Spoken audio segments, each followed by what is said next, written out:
Good morning, Winnie. Congratulations on being one of the recipients of the Captain Judy Cameron Air Canada Scholarship. I'm really delighted to be able to talk to you this morning. Good morning. I'm so thankful and honored to be one of the recipients alongside many other incredible women. So this is really special to me. That's great. Now, Winnie, I have to ask, what does the scholarship mean to you and how will it help you? So this scholarship is definitely a step forward because there are not many women in aviation. So I think it's really nice that organizations are taking a chance for young women and young girls to advance their career. And for me personally, it's a chance for me to not worry about financials while completing my commercial license. And with the time that it gives me, I'm able to save up to complete the rest of my training. What are your ultimate career goals? That's kind of a tough one. But ultimately, I think I want to be an airline pilot. But before that, I'm not sure what I really want to be, but one of my goals is to be a flight instructor after graduation and then maybe fly some floats. I recently got my float rating last summer and I love floats. So maybe I can try to do that before I move into the airlines. That sounds like a lot of fun. I got a float endorsement years ago too and never used it. It was that little extra bit of excitement trying to figure out how to dock the airplane.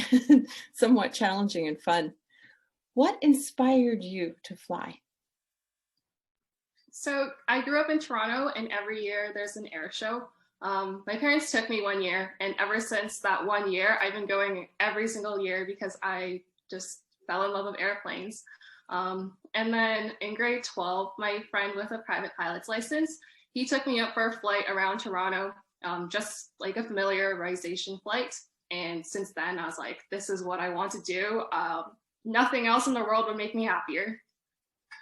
That first flight seems to be the thing that motivates everybody. It's just amazing, isn't it? It's so different being in a small airplane.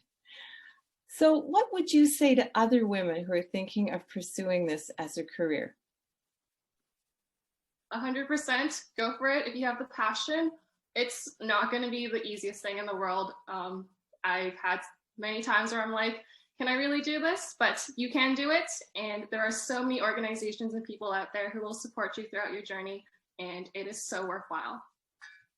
I have to also thank you for your efforts to motivate other women in aviation, your involvement as a teaching assistant, and also your involvement with several women's organizations. That's great because I think it's really important that we try and increase the percentage. Still very small. It's hard to believe. I started flying in 1973 and things really haven't changed an awful lot in the last, let's say, 20 or 30 years. So I'm glad to see people like yourself, women like yourself, accomplished, coming along. It's great. So keep it up. Thank you. Also, I don't think I would be able to get to where I am right now without like the mentors that inspired me to be who I am and the flight instructors who got me to where I am. So it's a team effort and I am so glad that there is so much support in this industry today. Excellent. I'm going to stop